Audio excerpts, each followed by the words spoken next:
Édition de l'Open GDF Suez dimanche, jour de finale avec à 15h30 dans un petit peu plus d'une heure maintenant. Marion Bartoli face à Angélique Kerber, mais avant cela une mise en bouche sucrée, un bel apéritif avec le tournoi des légendes. Et j'ai l'immense plaisir d'avoir à mes côtés Amélie Mauresmo et Martina Hingis. Bonjour vous deux. Bonjour. Bonjour. Alors Amélie, vous allez être associée à Monica Seles face aux deux Martina, Navratilova et Hingis. Est-ce qu'on peut en savoir un petit peu plus sur le programme ? Le principe c'est un double, donc comme vous l'avez dit effectivement, donc je serai avec Martina, avec Monica, les deux Martina ensemble. Première équipe à 9, donc c'est un long set et on va faire no ad, le principe du no ad, c'est-à-dire que quand on arrive à 40A, la receveuse choisit, l'équipe qui reçoit choisit son côté. Donc voilà, écoutez, un bon moment. Moi je suis contente d'être avec ces trois championnes sur le terrain à mes côtés pour fêter ce bel anniversaire. 34 titres du Grand Chelem sur le court, Martina. Vous allez être associée à Martina Navratilova. Vous portez le même prénom, c'est pas un hasard. Qu'est-ce que ça vous fait de jouer aux côtés de Navratilova aujourd'hui ? C'est une rêve, vraiment c'est la première fois on joue ensemble. Avant c'était tout le temps juste contre elle et de l'avoir à mes côtés, ça va être incroyable. C'est vraiment comme vous avez dit, un petit secret. On va essayer de chauffer le stade. Alors Amélie, dernière question, on a passé une très belle soirée mardi soir avec votre soirée. C'était une très belle exhibition. Aujourd'hui, ça va être place au show ou les compétitrices que vous êtes vont chercher quand même à gagner ? Je crois que le résultat n'importe pas beaucoup cet après-midi. On va essayer de donner un beau spectacle aux spectateurs et aux téléspectateurs qui vont nous regarder, passer un bon moment tout ensemble et que le public surtout se régale aussi. Merci beaucoup. Amélie Mauresmo, Monica Seles face à Martina Navratilova, Martina Hingis. C'est tout de suite et c'est sur Eurosport.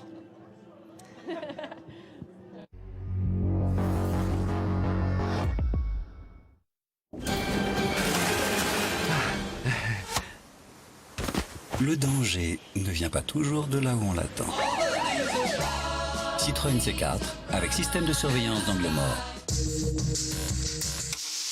Profitez de 4 500 € d'avantages clients sur Citroën C4 HDI 110 Rossignol climatisé. Le déodorant efficace 72 heures, c'est Narta Resixil. Concentré en actif antitranspirant, il résiste à tous les tests. Test de régulation des pics de transpiration, test anti-humidité et anti-odeur, test dermatologique de tolérance. Le déodorant qui résiste à tous les tests, c'est Narta Resixil 72 heures. Toute la journée, fraîcheur Narta. Quel est le pneu qui consomme le moins Amstramgram? Ne choisissez plus vos pneus au hasard. Chez Profil Plus, ils vous conseillent les pneus qui correspondent le mieux à votre style de conduite et ils font tous les réglages pour qu'ils durent plus longtemps. Profil Plus, demandez plus à vos pneus.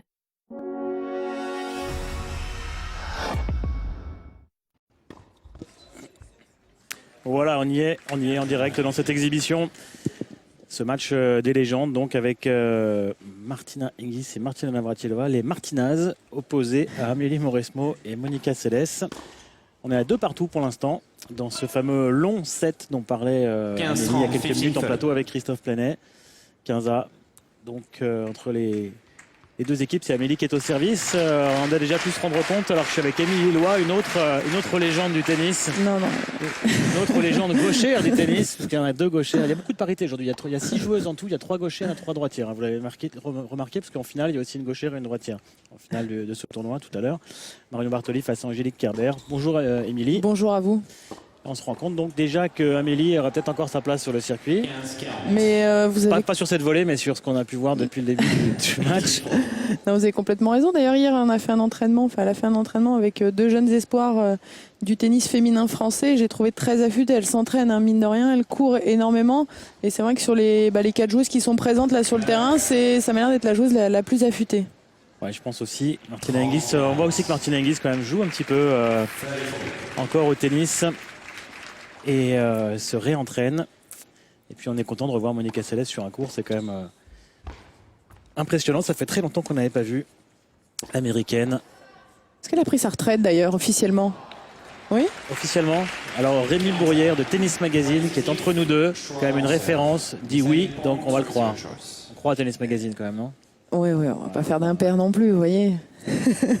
Enfin là, il vient tout rouge, je suis pas sûr qu'il soit complètement sûr. Si c'est non, je pense que... Voilà, de toute façon, on va recevoir des SMS et des messages, attention. Oui, mais il peut jouer sa place. Je suis en train de veiller, je vous surveille. Elle a officiellement pris sa retraite. Elle a pris officiellement sa retraite. Bon, très autre bien. référence, hein, Bruno Coas. Tout à fait. Elle est partie loin celle-ci. Et règle du Noah. Il n'y a pas d'avantage. À 40 ans, c'est l'équipe qui remporte le premier point qui marque le jeu. On voit qu'Angélique Kerber prend beaucoup de plaisir à voir cette exhibition. Et ça fait 3-2 pour la paire Mauresmo-Céleste.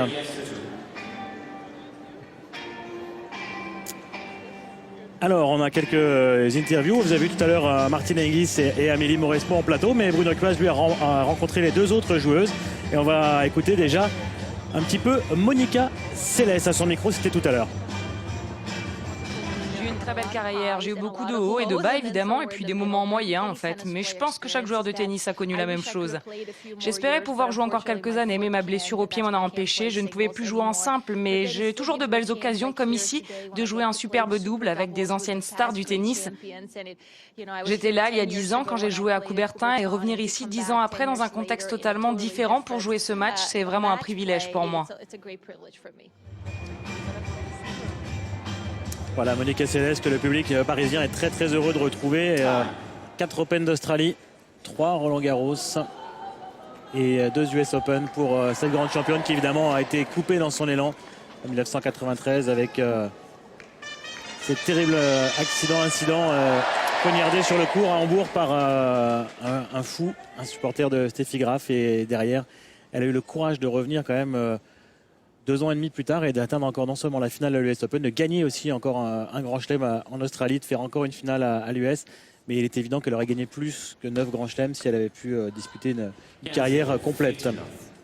Surtout que c'est légèrement traumatisant ce qui lui est arrivé. Donc c'est vrai que c'est d'autant plus beau d'être revenu, d'avoir gagné par la suite. Elle est fit, hein. Waouh. Très très fine. À mon avis, ça doit être une de ses premières exhibs. J'ai vraiment pas le souvenir d'avoir vu, peut-être qu'aux États-Unis, de façon peut-être plus anonyme, plus lointaine pour nous, mais je suis pas certaine qu'on la voit énormément sur un terrain de tennis. Non, c'est vrai. Alors 9 grands chelems pour elle, 2 pour Amélie, ça fait 11 d'un côté. De l'autre côté, évidemment, il y a la légende Martina Navratilova. Martina Hingis, elle a gagné 5 grands chelems en simple. Et donnez-nous Martina Navratilova, parce que là, il y en a, mais il y en a. Il y en a 18. Il y en a 18 en simple.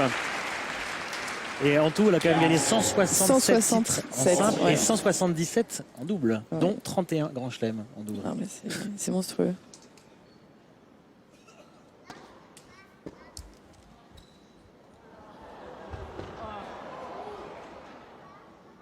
Ouais, on a la confirmation, ça y est, officielle. Monica Seles a pris sa retraite en 2008. Attention. 15 février 2008. Et il a réussi le coup entre les jambes d'Amélie. Là, on se rend compte que les footings quotidiens payent du côté de la Française. C'est vrai que c'est pas à faire quand on est sur le circuit, trop de footing, parce que ça développe les filières très très lentes.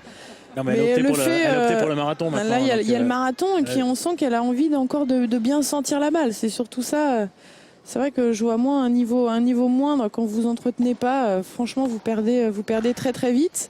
Et quand vous jouez ce genre d'exhibition, c'est toujours intéressant de bien sentir la balle. Et Amélie qui a envie de jouer aussi avec la nouvelle génération en France. Elle tape énormément avec les filles, envie d'avoir une bonne qualité.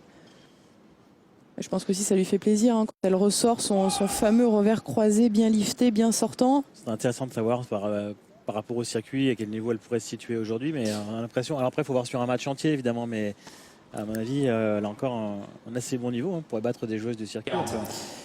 Surtout qu'à son âge, 79, donc c'est-à-dire 79 ans déjà. C'est-à-dire 32 ans. Donc là, effectivement, elle a du recul, elle est très mature. Et c'est vrai que elle voit le tennis différemment. Après, pour être sur le circuit, il faut avoir la tête, faut avoir l'envie, le mental. 4e service. Et elle a fait le point. Bruno, vous êtes un puriste, vous n'appréciez pas, vous voulez qu'on joue absolument dans les règles. Bon, il y a plein de petits vous êtes un compétiteur en fait, c'est ça. Il n'y a pas de. Nous aussi, on joue avec 4 balles de service parfois. Oui, ça nous arrive, Bertrand. Il faut le reconnaître. Voire plus même.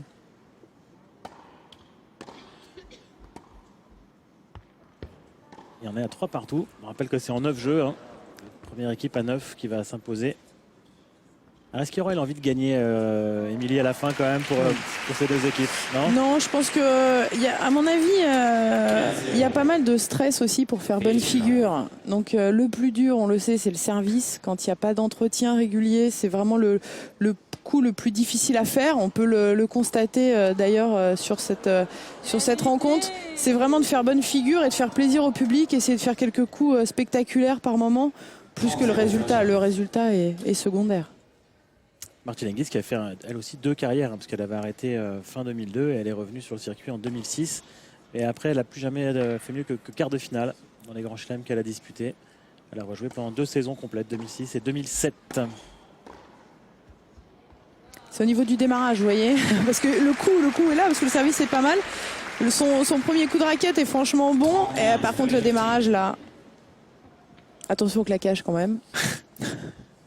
Ouais, on sent que Monica Seles manque un tout petit peu par rapport à Amélie, par exemple, de conditions physiques. On sent qu'elle a dû juste s'entraîner un petit peu pour reprendre, mais qu'elle ne doit plus jouer très très souvent. Oh là là, elle est bonne. Ouf. 45, 40, 50. Est-ce que Martina Hingis s'est fait un tatouage sur la cuisse droite ou... Vous avez pas vu? Non, pas vu encore. Je crois que ça intrigue beaucoup Cyril Chabassol en régie à Paris. Bah moi aussi en fait. Ici plutôt. Moi aussi. En tout cas, ça fait jeu pour Amélie Mauresmo et Monica Seles qui sont donc à 4-3 dans ce set de 9 jeux.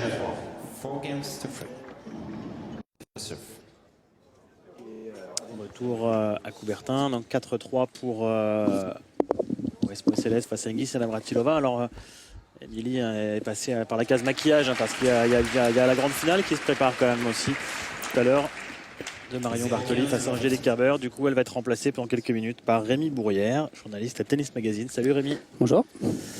Vous avez forcément, en tant que fan de tennis, vu évoluer toutes ces joueuses étant plus jeunes. Déjà, une petite question. Navratilova pas trop. Hein. Navratilova pas trop. Il est vraiment très jeune, Rémi, en fait. Ça met un coup de vieux. Je vais peut-être partir, en fait, moi. Retrouver Bruno Quaz. Quelle était, je sais pas, votre joueuse préférée là, parmi celles qui sont sur le terrain aujourd'hui? On va être chauvin, on va dire quand même Amélie, qui nous a fait passer de belles années au niveau du tennis français. C'est vrai. Et de loin la plus grande championne française, sinon de tous les temps, au moins de l'ère moderne. Avec ce petit du grand chelem, un ace avec le slice de gauchère de Martina Navratilova. C'est vrai qu'on a mis du temps à décider de ces équipes. Il y avait 2 gauchères et 2 droitières, donc c'était un peu idiot de mettre les 2 droitières ensemble et 2 gauchères ensemble. Et j'ai l'impression que cette association, c'est peut-être finalement la plus équilibrée. Hein. Je pense que Martina Hingis a mis beaucoup la pression pour jouer avec Martina Navratilova. Parce que comme on sait, c'est son idole d'enfance. Enfin, plus exactement, c'est l'idole d'enfance de sa maman, Mélanie. Et si Martina se présente Martina, c'est un hommage évidemment à Navratilova. Là, je peux vous donner une info, hein, Rémi et Bertrand. En fait, Martina n'était pas du tout au courant, Martina Hingis, qu'elle allait jouer avec Martina Navratilova. Mais c'est clair que ça lui a fait excessivement plaisir. C'est vrai qu'elle était vraiment émue, sincèrement émue, de jouer avec celle qui lui a donné son prénom, finalement. Ouais, je pense qu'elle n'a pas refusé. Elle n'a pas refusé. Bah non, la preuve, elles sont là, elles sont à 4 partout. Alors après, je ne sais pas... Bruno, lui qui est dans les arcanes, qui est partout. Moi, je peux déjà vous dire quelque chose, Bertrand. Le résultat est-il truqué, Bruno? Je suis prêt à vous parier qu'on va se retrouver à 8 partout. Hein. Je suis prêt à vous parier. Mais c'est un pari, hein, je peux perdre. C'est-à-dire que c'est 9-0, c'est un petit peu dommage quand même. Oui. Sur le papier, quand même, on pouvait a priori donner un petit avantage à Amélie et à Monica. Ouais. Qui ont fait l'association des 2 âges, elles sont quand même plus jeunes. Et en plus, elles sont affûtées. Hein. Alors vous avez raison, normalement on ne donne pas l'âge des femmes, mais on va peut-être être obligé. Martina Hingis n'a que 31 ans, encore très jeune. Amélie, on le sait, elle est de la génération 79, donc elle a 1 an de plus que Martina Hingis. Elle aura 33 ans cette année. Martina Navratilova, un petit peu plus, puisqu'elle aura 56 ans cette année. Eh oui, 56 ans. Et Monica Seles a 38 ans, voilà. Donc effectivement, c'est un âge où elle pourrait tout à fait jouer sur le circuit, parce que quand on voit Kimiko Date-Chrome, c'est vrai, qui a 40 ans, 41 même, 42 cette année, je crois, avec 70, 42 voilà. Cette année. Ouais. Daniel Nestor, qu'on a vu hier soir en double, contre les Français, qui a 39 ans, qui aura 40 ans bientôt. Dick Norman, le Belge. Exactement. Alors chez les filles, c'est plus rare. Vous avez cité, c'est vrai, Kimiko Date, c'est vraiment l'exemple. Il y a Tana Sugarn aussi, hein, la thaïlandaise. Oui, qui est une des rares joueuses sur le circuit à compter, si je ne me trompe pas, plus de 500 victoires sur le circuit principal. Cap qu'a passé Serena Williams en Australie, c'est pour ça qu'on en a parlé un petit peu. Des 500 victoires ou des 500 matchs? Des 500 victoires. Ah ouais.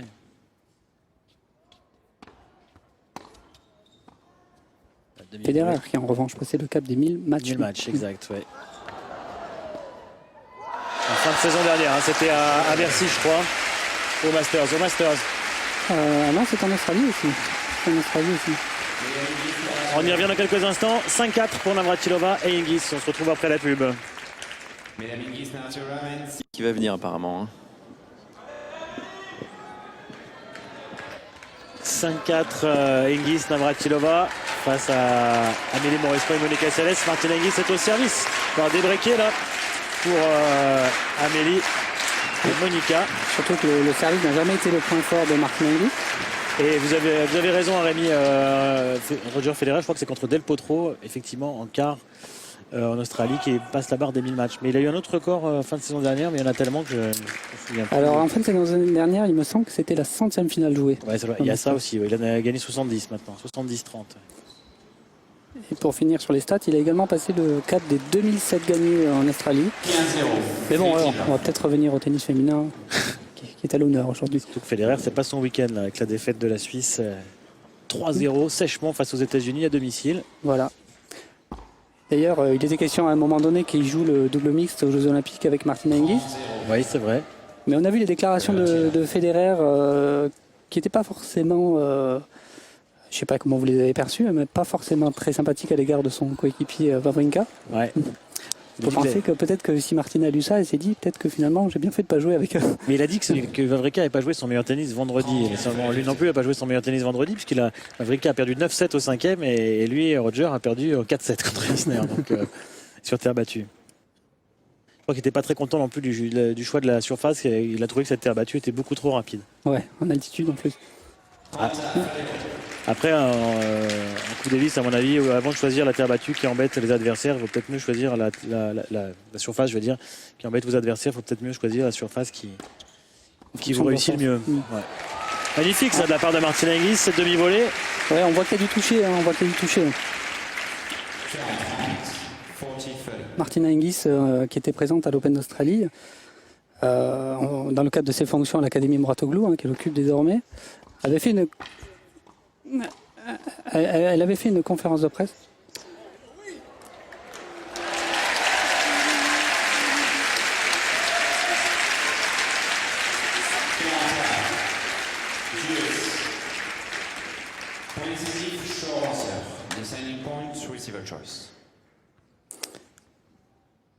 Oui, donc Martina Hingis avait fait une conférence de presse pendant laquelle un journaliste s'était aventuré à la comparer avec Caroline Wozniacki. Et Martina l'avait foudroyé du regard en lui disant mais je pense pas vraiment qu'on ait un style de jeu similaire. Il me semble que j'essaie de faire un peu plus de choses sur le terrain, je joue un peu plus en avançant. C'est vrai que cette comparaison qui revient de temps en temps ne lui plaît pas du tout. Donc à l'avenir, si vous croisez Martina, ne vous aventurez pas à comparer avec Caroline. Très bien, c'est noté. C'est surtout à Bruno qu'il faut dire ça parce que c'est quand même lui qui croise les stars ici majoritairement. Et ça fait un petit break là, 6-4, ça y est. Le trou a été fait peut-être par les deux Martina. Petite surprise. 0-15, low 50. D'ailleurs Bruno s'est mouillé puisqu'on l'a entendu à l'antenne tout à l'heure, il nous a promis un ministre pour tout à l'heure. Donc là, maintenant, la pression est encore un petit peu plus. Oui, on essaie de faire venir David Douillet, vous l'avez compris. Je me suis aussi mouillé en vous annonçant le 8-8 de tout à l'heure. C'est vrai que c'est pas fait. C'est pas fait encore. En revanche, c'est pas une surprise que les deux Martina mènent. Disons que c'est l'expérience alors. Elles sont toutes les deux quand même superbes joueuses de double. Ouais, c'est vrai. C'est vrai que des 4, c'est peut-être Monica Seles La joueuse de double la moins aguerrie du temps où elle était sur le circuit, peut-être. Ouais, Martina Hingis a aussi gagné des doubles, c'est vrai, notamment elle a gagné le double mixte en Australie en 2006. Elle a été numéro 1. Elle a été numéro 1, elle a joué beaucoup avec Anna Kournikova à une époque aussi, le double. Tout à fait. Allez. Le palmarès de double évidemment le plus impressionnant, c'est celui de Martina Navratilova qui est absolument hallucinant. Avec 31 doubles dames en grand chelem, 10 doubles mixtes et 177 titres au total. C'est difficile de faire mieux.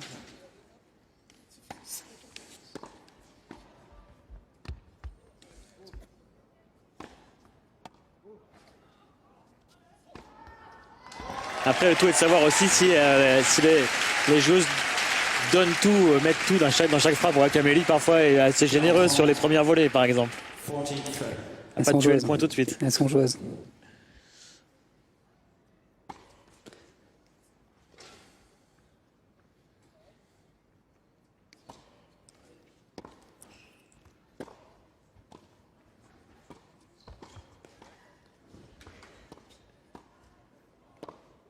Et de voler.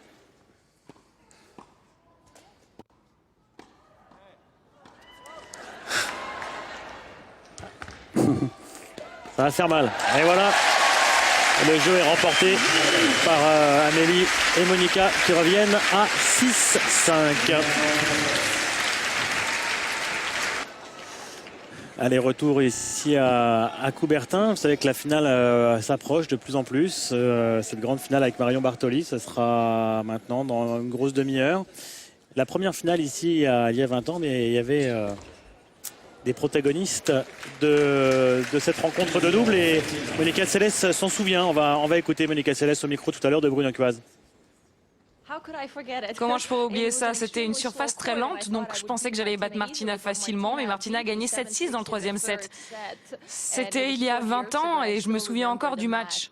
Maintenant, on est toutes les deux à la retraite, alors on peut en reparler, on en rigole beaucoup.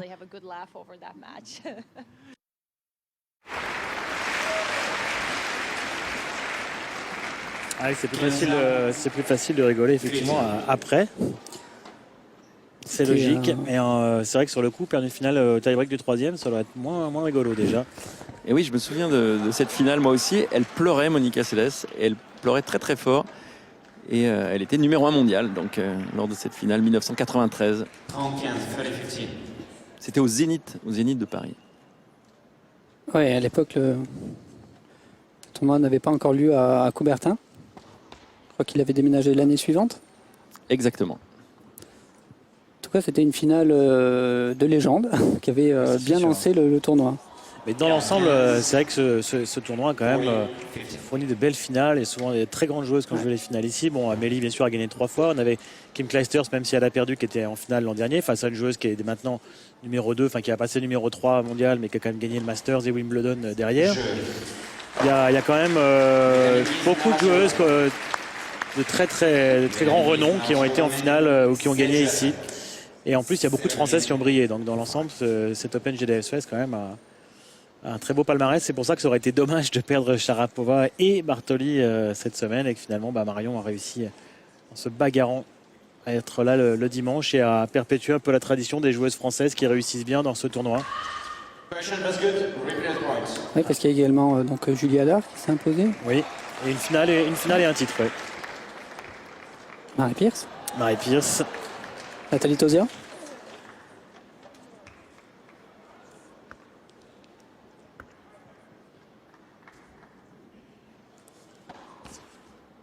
Net, point service.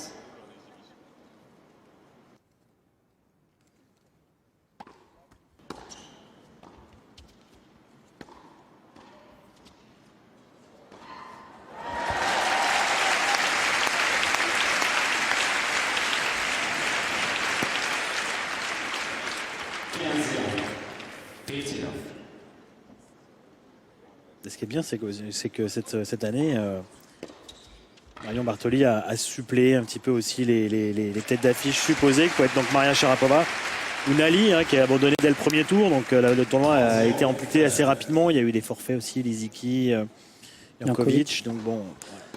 Et puis ce qu'il y a de bien, c'est qu'elle y a mis le cœur, hein, Marion, hein, pour... Ça c'est sûr. Ça c'est sûr. Il y a toujours de petits breaks hein, sur ce double de légende. 7-5 pour les deux Martina. Alors Bruno a parié pour le 8-8 tout à l'heure. On va voir. C'est tout à fait possible encore. Là, il y a 3 balles pour revenir à... Enfin 4 balles même, puisqu'il y a le Noah pour revenir à 7-6. Ah, voilà. Une volée un petit peu plus tueuse de la part de Monica Seles. Et la paire Mauresmo Seles revient à 7-6. Allez, retour à Coubertin, l'ambiance.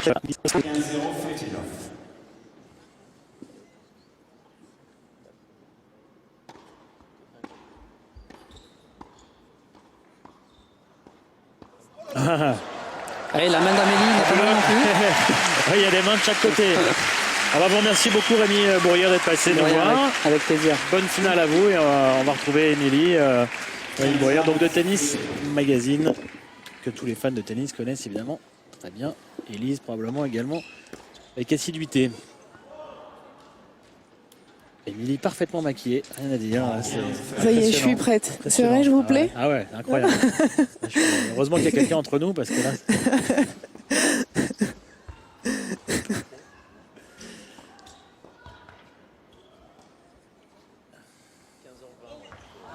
Il y a de la main en tout cas sur ce double. Ah, c'est vrai qu'il y a de la main. Les filles la sentent bien. Ah, mais c'est toujours pareil, hein, le physique. Quand la balle est sur vous, ça passe. Même quand vous jouez comme ça, même sans trop d'entretien, si ce sont des gammes, il n'y a pas besoin de bouger. Là, tout se passe bien. Dès qu'il s'agit de faire un démarrage, les joueuses ont forcément perdu leur œil aussi. Alors Bruno tout à l'heure a parié pour un 8-8. Là on a 2 balles de 8-6. Et 8-6, elle se rapproche les deux Martina de la victoire. En même temps il y a aussi un côté évidemment... Il y a un côté chronomètre puisque la finale vous êtes en train de dire que c'est arrangé déjà. Non mais bon, il faut que ce soit fini pour environ pour 15h20 quoi. Alors, on a dû calculer pour.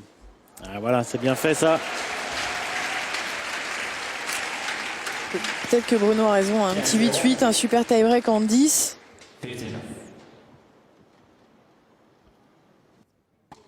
Oula. Je vous l'avais dit, hein, le service. Ouais, le service c'est plus dur.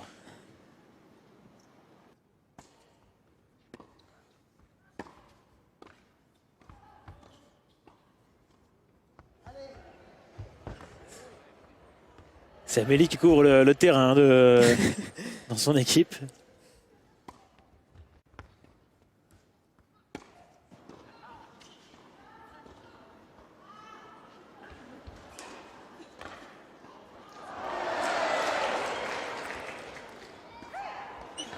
Avec le petit cri qui va avec. Je suis content parce qu'on n'avait pas entendu le petit cri de Monica Seles encore. Et ça y est, là, sur cet échange, on l'a retrouvé. Par contre, vous remarquerez qu'à chaque fois, elle fait les passings dans les pieds. Hein. Même si au niveau du démarrage, c'est plus difficile.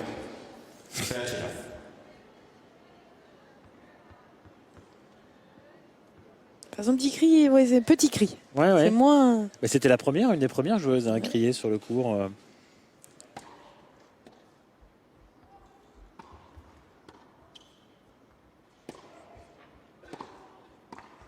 Oh, pas mal ça.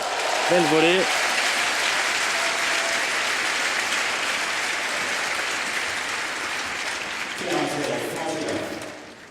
Ce qui est sympa, c'est qu'on voit quand même qu'il y a, même s'il y a parfois, évidemment, sur le plan physique, des lacunes, la main, elle est encore là chez toutes les joueuses. Hein. Encore plus chez les gauchères, quand même. Hein. Je suis pas du tout chauvine.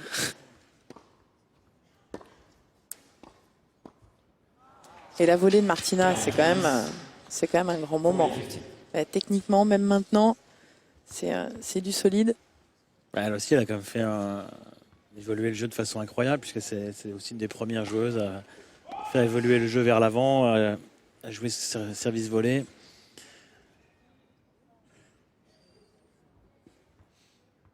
Alors là, il y a 2 balles pour revenir à 7-8.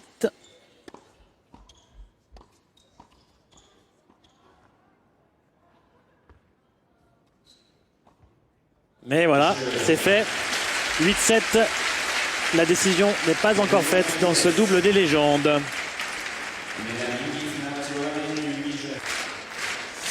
8-7 dans ce double des légendes pour les deux Martina. Donc Martina Navratilova est au service pour le gain du match, le gain de ce double de légende. Et Bruno Cuaz a une invitée de prestige lui aussi. Alors je suis avec une invitée effectivement, qui est une légende elle aussi, Virginia Rosici, qui a gagné Roland Garros en 1977, si je ne dis pas de bêtises. Oui, 78 Bruno. Ah, je me suis trompé, pardon. Merci pour le compliment, mais si j'étais une légende, je serais là.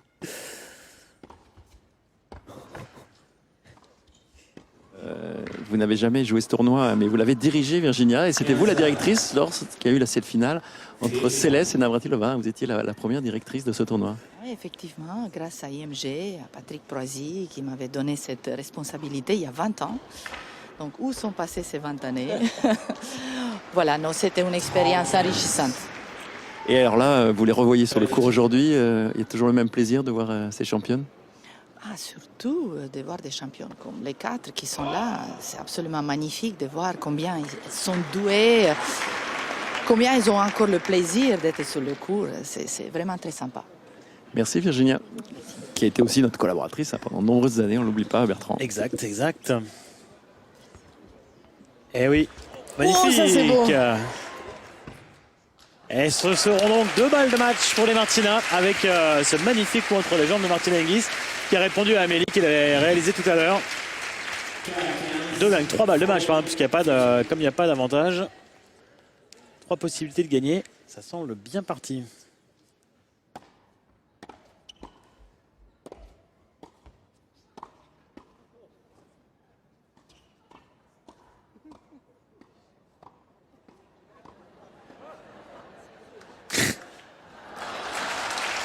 Et bien voilà, ça se terminera donc comme ça. On n'aura pas de super tie-break à 8-8. Victoire 9 jeux à 7 des deux Martina. Finalement, les deux meilleures joueuses en double se sont imposées avec le plus gros palmarès. Martina Navratilova et Martina Hingis face à Amélie Mauresmo et Monica Seles. Mais l'essentiel, bien sûr, pour le public, c'était de revoir ces 4 légendes du tennis jouer ensemble.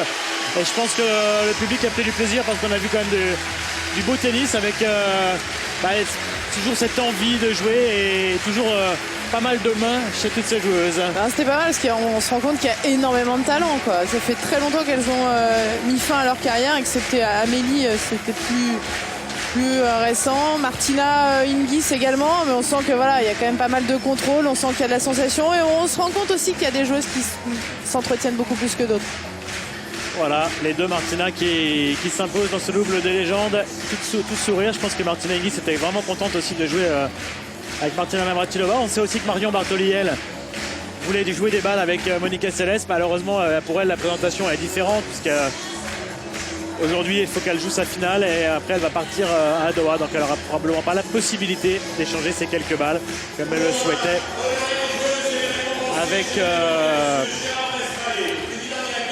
avec Monica Seles. Alors Régis Brunet, le co-directeur, avec Amélie Mauresmo de ce tournoi. On va revenir sur le cours. Et on va bien entendu une nouvelle fois réaccueillir les joueuses. Martina Navratilova. C'est Martina Navratilova qui va être appelée en premier. Et Martina Hingis, les deux joueuses qui ont remporté ce double de légende. Donc Monica Seles et la co-directrice Amélie Mauresmo. Vraiment une belle initiative d'avoir organisé ce double légendaire avec toutes ces joueuses incroyables. Ces 34 titres du Grand Chelem sur le cours.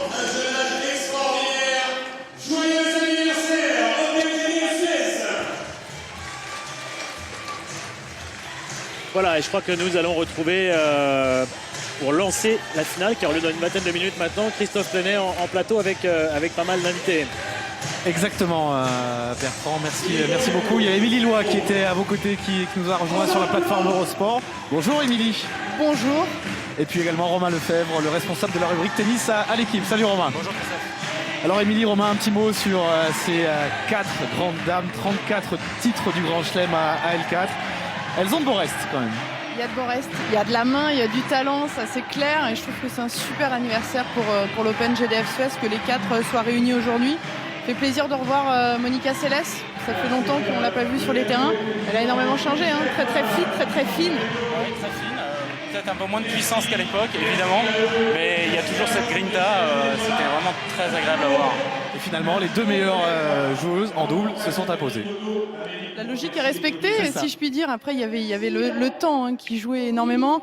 Le but, au-delà du résultat, c'était de faire plaisir au public, de faire plaisir aux organisateurs. Et je pense que c'est chose faite. Allez, on va l'écouter, Amélie, qui s'adresse justement au public.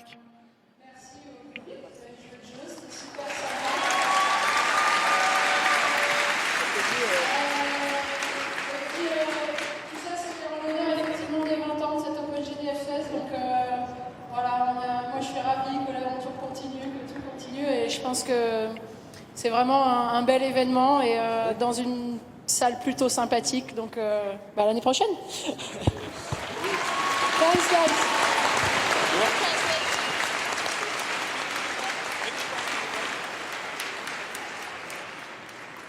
C'est quand même une très grande dame, hein. C'est votre amie Émilie, mais c'est vraiment une très très belle ambassadrice pour votre sport, le tennis.